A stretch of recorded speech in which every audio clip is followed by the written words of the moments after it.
Bonjour. Nous allons travailler aujourd'hui sur les équations en enzymologie. Donc, équations en enzymologie.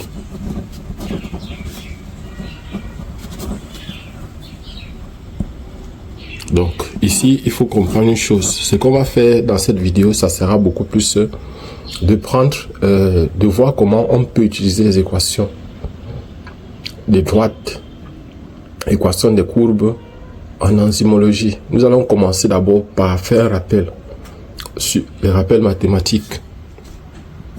Rappel des éléments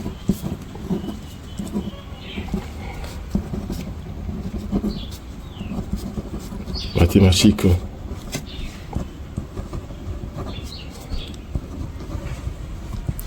Donc, pardon. Donc, nous avons, par exemple, dans le plan. Donc, dans le plan,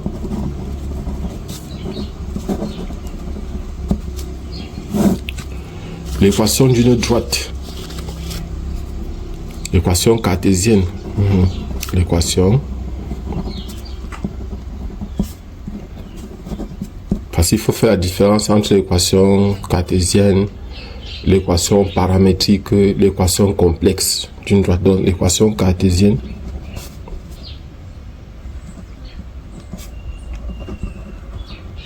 d'une droite est, donc dans le repère, on va dire repère orthonomie OIJ et on peut donner cette équation là, y égale à ax plus b.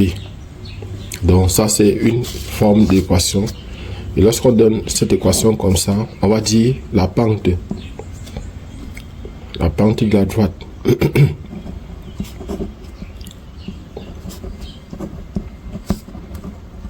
de la droite est a petit a, et leur donnant l'origine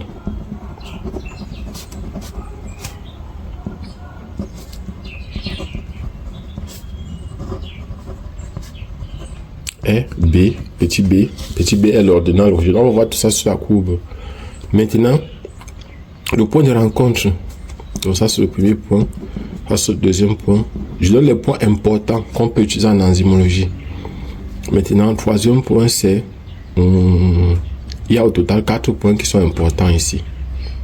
Donc déjà, l'ordonnée à l'origine, c'est bon, 3 points.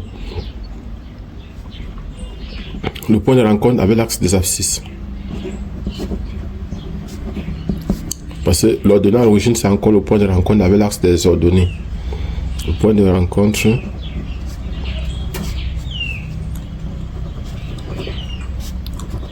de la droite avec l'axe des abscisses. Donc ça sera, si on vient prendre par exemple l'axe des abscisses, c'est y, c'est y égale à 0. Ça va donner moins b sur a. Moins b sur a. Donc voilà le point de rencontre. Maintenant, si on a une courbe, bon, j'ai bien la règle ici, il doit arrêter. Il va ici le tracer simplement. Voici par exemple un repère du plan X ici, Y là, O ici, I ici, J là. Vous voyez, il y a un angle droit ici. Il y a un angle, on a un angle droit ici. Donc, si j'ai l'équation d'une droite qui est par exemple comme ça, alors ici, le point C, ceci représente B. Le point C ici représente moins B sur A. Voilà par exemple. Et puis maintenant la pente. Pour la pente, on prend 2 points simplement de la courbe de la droite. 2 points de la droite. Et on va donc chercher la pente. On peut donc tracer une horizontale ici parallèle à l'axe des abscisses et une verticale ici parallèle à l'axe des ordonnées. Et là, par exemple, ce qu'on fait, c'est qu'on va donc ici. Bon, si on fait la projection, je peux essayer de pousser ça ici. Si on fait la projection de ça ici, on peut appeler ça, donc ça c'est l'axe, enlevons ça, mettons ici, on va appeler ça Y2. Ici, appelons ça Y1. Ici, appelons ça X1. Et ici, appelons ça X2. Donc la pente est ici, petit a qui sera donc égal à Y2. Donc la pente c'est encore la tangente. Tangente donc de l'angle ci, alpha. La tangente de l'angle alpha est égale à Y2 moins Y1 sur X2 moins X1. Donc voilà par exemple à quoi correspond la pente ici.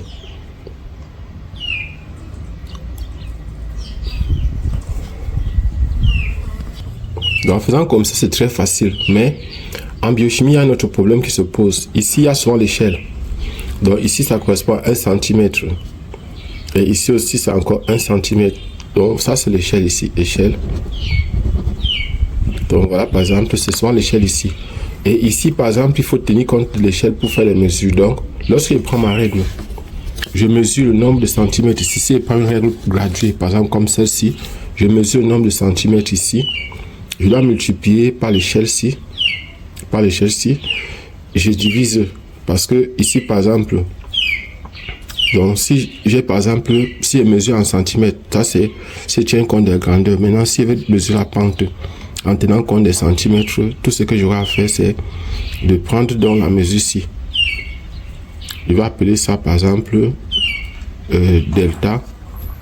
Appelons ça delta Y et ici ça delta X. Donc si je mesure avec la règle plutôt, je vais faire ici, appelons ça Y, bon, on appelle l'échelle E1, E2 ici, et ici la E1. E1. Donc ça là, ça correspond, si je suis en train de mesurer une grandeur ici, 1 cm ici là va correspondre à une certaine quantité de cette grandeur là sur l'axe des Y.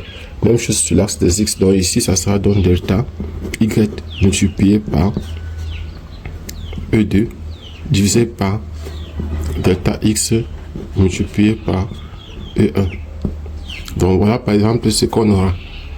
Et on va prendre un exemple pour qu'on puisse bien comprendre ce qu'on est en train de faire là. Si on prend l'équation de Michaelis-Menten, on va prendre l'équation. Si on prend par exemple l'équation de Michaelis-Menten, équation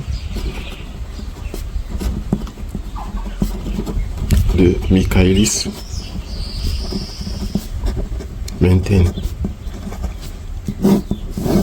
Cette équation de la forme V égale à V max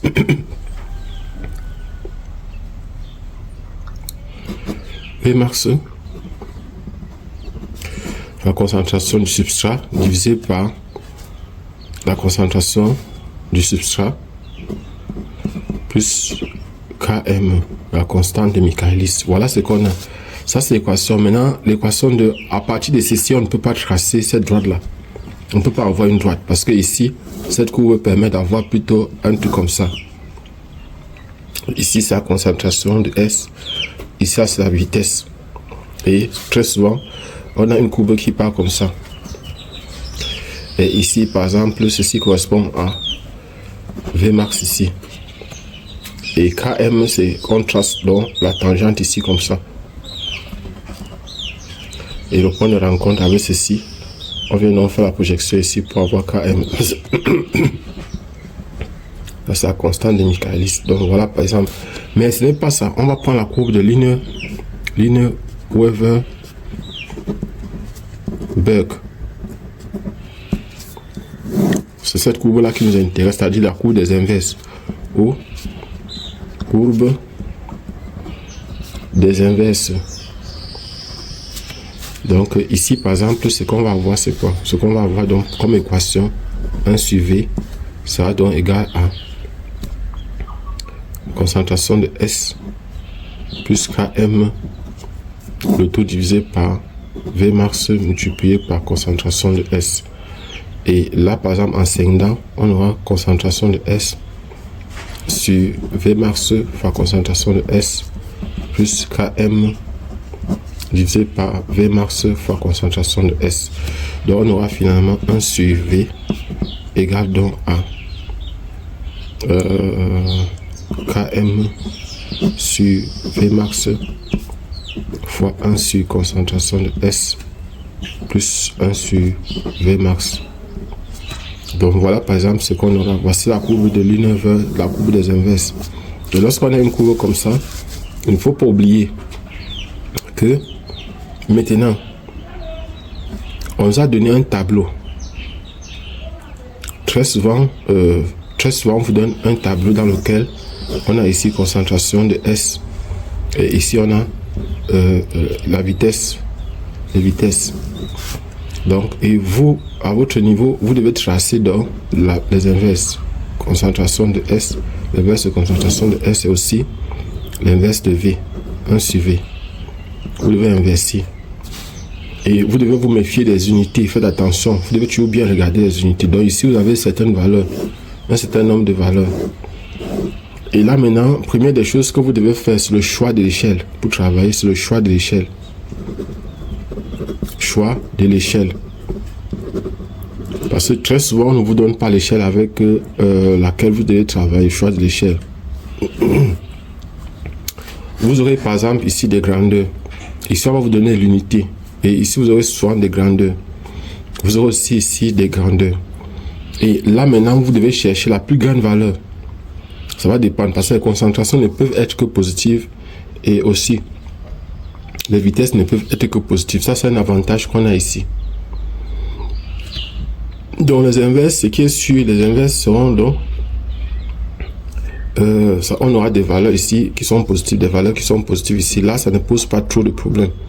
Ici, ça devient simple à résoudre. Le problème est simple à résoudre. Donc, on prend la plus grande valeur ici. Donc, la plus grande valeur, par exemple, des inverses, c'est-à-dire la plus grande valeur. On va prendre la plus grande valeur ici. On va faire correspondre au nombre de centimètres qu'on a. Parce que je vais prendre un exemple simple. Voici le papier millimétré. Si notre papier millimétré comme ça, n'oubliez pas, ici c'est souvent 19 cm et ici c'est souvent 28 cm.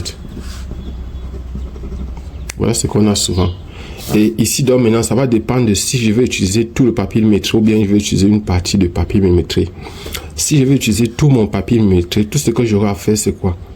C'est que je vais venir ici, donc prendre, étant donné que ça sera ici, on aura l'axe, si c'est tout que je dois utiliser, je vais utiliser ici. Je vais faire comme ça, ici, ça sera 1 sur concentration de S. Et ici, par exemple, ça sera donc 1 sur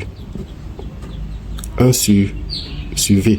Bon, j'ai fait comme ça parce que je n'aurai pas besoin des valeurs négatives et je n'ai pas besoin de la partie ci qui est négative. Donc, c'est la raison pour laquelle je commence ma courbe ici. S'il y avait les parties négatives, je peux commencer ma courbe ici. Surtout s'il y a les 1 sur V qui sont négatifs. Si ça pouvait être négatif, je devais commencer ma droite ici. Bon, j'ai fait ça parce que je sais qu'il y a beaucoup de personnes qui ont souvent des difficultés en biochimie, surtout en ce qui concerne ça. Et là, maintenant, ce que je vais faire, c'est quoi? Je dis donc que ici, ça va dépendre du nombre de centimètres. Je peux laisser 1 ou 2 cm de ce côté. Je peux aussi laisser 1 ou 2 cm de ce côté. Donc, je peux travailler même sur 25 ou sur 20 cm. Je vais donc dire que la plus grande valeur,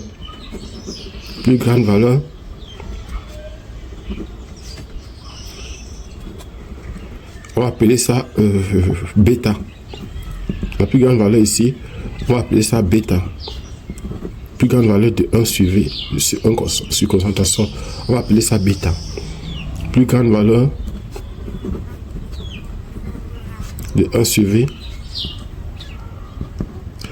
on va appeler ça lambda. Donc, ici, il veut donc dire que bêta, qui est la plus grande valeur, va correspondre à 20 cm. Ça veut dire que, qu'est-ce qui correspond à 1 cm ici? À 1 cm. Quelle est la valeur donc de 1 sur concentration de S qui correspond à 1 cm? C'est ça que je vais mettre ici. Appelons ça U. il va appeler ça U. Donc, je vais venir ici, placer mon échelle. Je prends 1 cm ici, je prends aussi 1 cm ici. Je vous en dis que U est donc égal à bêta sur 20. Parce qu'on va faire ça fois ça, divisé par ça, multiplié égal à ça fois ça, égal à ça fois ça. Après, on va tirer U. Ça va donc donner bêta sur 20. Donc ici, ceci va correspondre à, les 1 cm va correspondre à bêta sur 20. Bêta sur 20. Et on va venir aussi faire la même chose ici. On va dire lambda correspond à, on va prendre par exemple sur les 19 cm qu'on a ici, on peut prendre par exemple, on peut laisser 2 ici là, et on laisse même 2 ici. Donc on peut prendre même 15. Lambda correspond à 15 cm. Qu'est-ce qui correspond? On va appeler ça V. Bon, n'appelons pas ça V. Appelons ça ici, on appelle ça U, on va mettre U1. U1, ici on va appeler ça U2. U2 correspond à donc 1 cm. On aura donc U2 qui est donc égal à lambda sur 15. Voilà par exemple, et ici on va donc dire que c'est lambda sur 15. Et là par exemple, on a déjà notre échelle. Et pour venir donc remplir le tableau, les valeurs des inverses qu'on aura ici, tout ce qu'on aura à faire, c'est que, on va calculer les inverses. Maintenant, pour mesurer le nombre de centimètres, on va faire les valeurs qui sont ici divisées par l'échelle. Je prends l'exemple pour que vous puissiez bien comprendre. Si j'ai peut-être, mettons ici, l'inverse ici peut-être c'est 4. Ici, là, par exemple, c'est peut-être, supposons, 7. Donc, je vais faire, par exemple, pour trouver le nombre de centimètres ici, sur 1 sur 15, je vais faire ceci. Le nombre de centimètres, pour trouver le nombre de centimètres, je serai obligé de faire que, on va prendre 4 divisé par l'échelle. L'échelle, c'est bêta sur 20. Bêta sur 20. Qui va me donner un truc comme 4 fois 20 divisé par bêta. Donc voilà par exemple ce qu'on aura. Ça va correspondre au nombre de centimètres que j'aurai à placer ici sur mon chemin. Et c'est comme ça qu'à la fin, je vais tracer. Et quand je vais tracer, étant donné que tout est positif ici, la pente est positive, donc j'aurai quelque chose du genre ici. On aura quelque chose comme ça. Parce que la pente sera positive. Vous avez vu par exemple ici, voici la pente ici. Voilà la pente. Donc la pente ici c'est Km sur Vmax. Et ça c'est l'ordonnée à l'origine. Parce que lorsqu'on a les courbes comme ça, lorsqu'on travaille sur les courbes de Michaelis-Menten, les deux paramètres à déterminer c'est souvent Vmax, c'est-à-dire la vitesse maximale, et la pente. Voilà les deux choses. Et Km, la constante de Michaelis. Donc voilà les deux choses qu'il faut déterminer. Et ici nous avons pour déterminer par exemple Vmax, on sait que ça c'est l'inverse, ça c'est 1 sur, ici la valeur ici ça correspond à 1 sur Vmax. Bon, c'est vrai, si on peut allonger ça pour calculer facilement, donc pour ne pas calculer la pente. Parce que pour la pente, donc ce qu'on va faire, c'est qu'on va donc pousser comme ça, on va pousser comme ça. Et on va utiliser ce que je vous ai montré de l'autre côté là-bas. On va calculer ici, on va prendre ceci, on va mesurer le nombre de centimètres. On va prendre ceci, on va mesurer le nombre de centimètres et on va multiplier le nombre de centimètres ici, multiplié par l'échelle. Le nombre de centimètres ici, multiplié par l'échelle, ça nous donne directement la pente. Et comme on a trouvé 1 sur Vmax, on peut tirer Vmax et trouver Km. Donc, nous allons continuer avec les équations de Lineweaver-Burk. Équation de Lineweaver-Burk.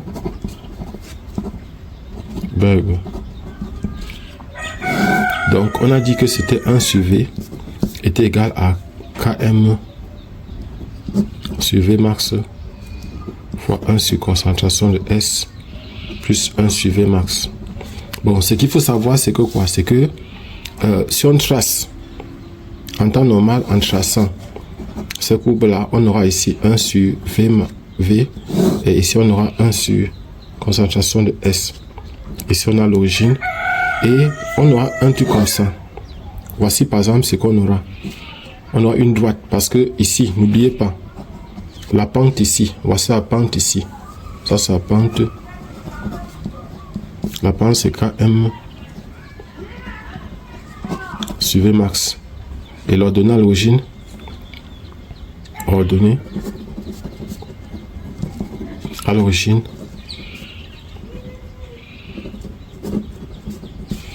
est 1 sur Vmax. Et pour trouver l'ordonnée à l'origine, c'est ça ici. Donc ça, c'est 1 sur Vmax ici. Et pour la pente, bon, la pente, on a vu que c'est ça. On peut calculer la pente. Mais personnellement, comme les deux paramètres sont déterminés, ici, les paramètres cinétiques, ce qu'on appelle paramètres cinétiques, c'est souvent Vmax et Km, c'est-à-dire la vitesse maximale et la constante de Michaelis. Alors nous, on peut chercher à déterminer le point C. On a vu que le point C, c'était moins B sur A. Donc c'était moins B sur A. Et si on fait moins B, voici ici là, voici B ici, voici A ici. Donc moins B sur A, donc on a Y égale A. AX plus B. N'oubliez pas, Y ici là c'est 1 sur V. X ici c'est 1 sur concentration de S. A ici c'est Km sur Vmax. Et B ici c'est 1 sur Vmax.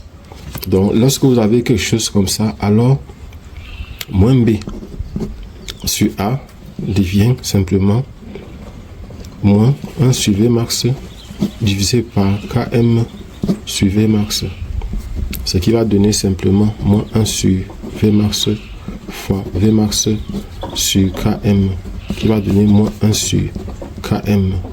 Donc le point C ici c'est moins 1 sur Km. Donc vous voyez que ça c'est moins 1 sur Km. Ça veut dire que si vous tracez la droite de telle sorte que ça arrive ici, vous n'aurez plus besoin. Vous n'avez plus besoin en temps normal de calculer la pente. Vous n'avez pas besoin normalement de calculer la pente. Pourquoi? Simplement parce que vous avez la valeur ci. Vous avez c'est Km et Vmax qu'on cherche. Donc vous avez les inverses ici. Et tout ce que vous aurez à faire, si vous avez l'échelle ici, vous avez votre échelle. Tout ce que vous aurez à faire, c'est quoi? C'est de prendre par exemple, si ici on a dit c'est U1, ça c'est U1, ici ça c'est par exemple U2. Alors vous allez simplement faire mesurer la distance ici avec votre règle. Vous placez la règle là et vous mesurez. Vous placez votre règle simplement là et vous mesurez. Par exemple ici c'est dans les 2 cm. 2 cm on va donc faire ici là. Ça fait 1 sur Km sera donc égal à 2 cm fois U1. Donc on va dire simplement que 1 sur Km égale à 2 fois U1. Et on va donc tirer Km. Km sera donc égal à 1 sur 2U1. Donc voilà, ici, dans le cas pratique ici, voilà ce qu'on aura. Et puis maintenant aussi, on aura, pour ceci, on va simplement prendre la règle aussi et mesurer. Donc je prends ma règle et je mesure. Je prends ma règle et je mesure. Je trouve 1,8. 1,8. Donc j'aurai 1 sur Vmax. 1 sur Vmax égale donc à 1,8 U2. Je tire donc Vmax qui est égal donc à 1 sur 1,8 U2. Voilà, c'est tout. J'ai donc déterminé Km et Vmax. Voilà. Et ce qu'il faut savoir, c'est que quoi? C'est que les gens se posent souvent la question entre les courbes de Michaelis-Menten et les courbes de Lineweaver-Burke. Quelle est la courbe qu'il faut utiliser? Vous savez, avec les données, je vais prendre un exemple que vous puissiez bien comprendre. Voici par exemple ici, ça c'est la courbe de Michaelis-Menten. Ici c'est concentration de S. Ici c'est 1 sur V. Voilà par exemple ce qu'on a comme courbe. Donc si on a une courbe comme ça, et voici pour Lineweaver-Burke, la courbe des inverses. Donc on a un truc comme ça. C'est 1 sur concentration de S ici. Et ici c'est 1 sur V. Donc ici on aura toujours 1 sur Vmax Ici, ça c'est toujours moins 1 sur Km. Ça c'est 0. Et on peut toujours calculer la pente ici. Bon, quand est-ce qu'il faut utiliser ça ou utiliser ça pour déterminer Km et Vmax? On a vu ici que normalement, si la courbe part jusqu'à être horizontale ici, ceci va correspondre à 1 sur... Non, c'est ici plutôt. Ça c'est plutôt V. Ça c'est V ici. Ce n'est pas 1 sur Vmax, c'est V ici. Ici, ça c'est V, ce n'est pas 1 sur V. C'est ici qu'on a... Donc ici, ça c'est Vmax ici. Ça c'est Vmax ici. Ça c'est l'origine ici. Et si je trace par exemple, je place ma règle comme ça. Je trace la tangente à l'origine. Donc la tangente à l'origine, je trace donc. Ça va donner un truc comme ça. La tangente à l'origine va me donner un truc comme ça. Voilà ça. Et puis maintenant, je peux placer ma règle pour faire projeter ça ici. Et ceci correspond donc ici à Km. Mais il faut faire attention parce que si les données, si on n'a pas atteint Vmax, parce que Vmax est égal à quoi? Vmax est égal à K2 ou bien K catalytique fois concentration maximale de l'enzyme. Emax encore égal à K catalytique multiplié par la concentration totale de l'enzyme. Totale de l'enzyme. Mais sa concentration totale, pas maximale, totale. Totale de l'enzyme. Donc voilà par exemple ce qu'on a. Et si on n'a pas atteint donc si on n'a pas atteint Vmax, si on n'a pas atteint la valeur maximale, c'est-à-dire si on n'a pas atteint la saturation, alors la courbe ne sert à rien. La courbe la plus intéressante sera plutôt la courbe de Lineweber-Berg. Parce que si les données ne sont pas suffisantes, celle-ci est toujours vrai dans tous les cas. Et c'est la raison pour laquelle on conseille beaucoup d'utiliser cette courbe et non celle-ci. La courbe de Michaelis-Menten est limitée, alors que celle de Lineweber-Berg peut nous amener à des résultats, c'est plus précis. Celle-ci est moins précise que celle-ci. Celle-ci est précise uniquement quand on atteint la saturation. Abonnez-vous et partagez au maximum cette vidéo. Donc nous sommes en train de travailler sur les mathématiques pour la biochimie. C'est les mathématiques pour la biochimie.